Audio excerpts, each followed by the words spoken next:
आज आप है मालिक के दरबार में नमानंद पांडे, उनके तरफ से 21 रुपये दान है।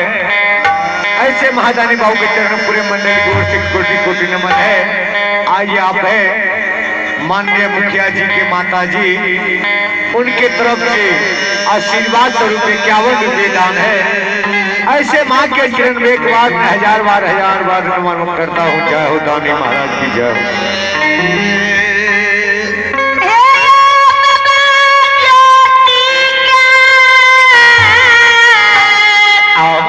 ठाकुर जी हाय हाय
दरबार मारने आवे संत बाबा के चरण पखारिए, चरण के अमृत लइए।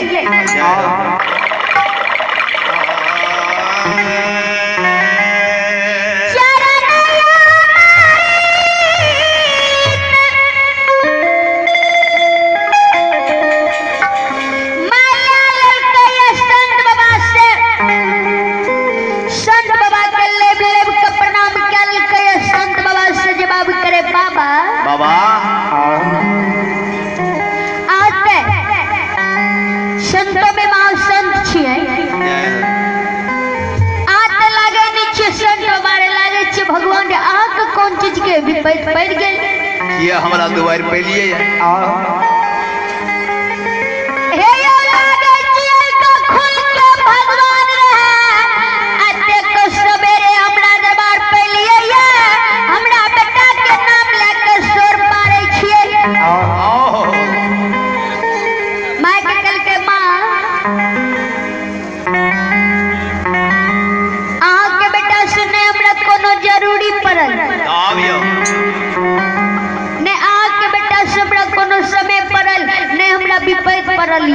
और कौन जरूरी है?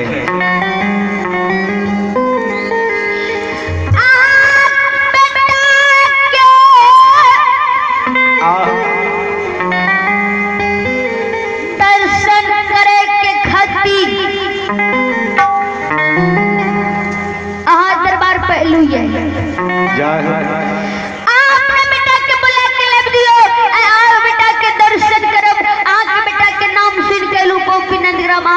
दर्शन करब।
आई आप है कारो सदा मुसहरी टोला की ओर से मालिक के दरबार में 51 रुपये दान है। आई आप है गुलाब देवी मुसहरी टोला, उनके तरफ से 101 रुपये दान है।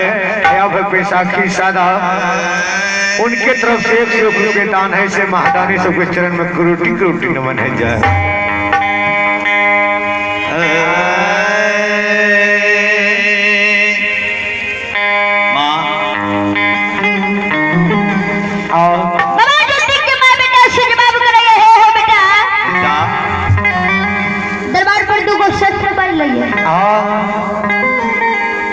तोर भेंट मांग रहल छ, जाने एक बेर भेंट डाली हो। माय के पानी सुन ललकइयो बेटा, माय के पानी सुन मुस्की हंसी हंसे।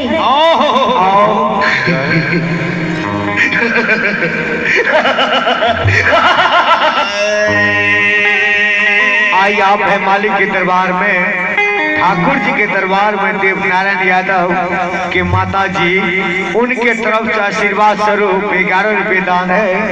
ऐसे माँ के चरण में पूरे मंडली की ओर से कोटि कोटि।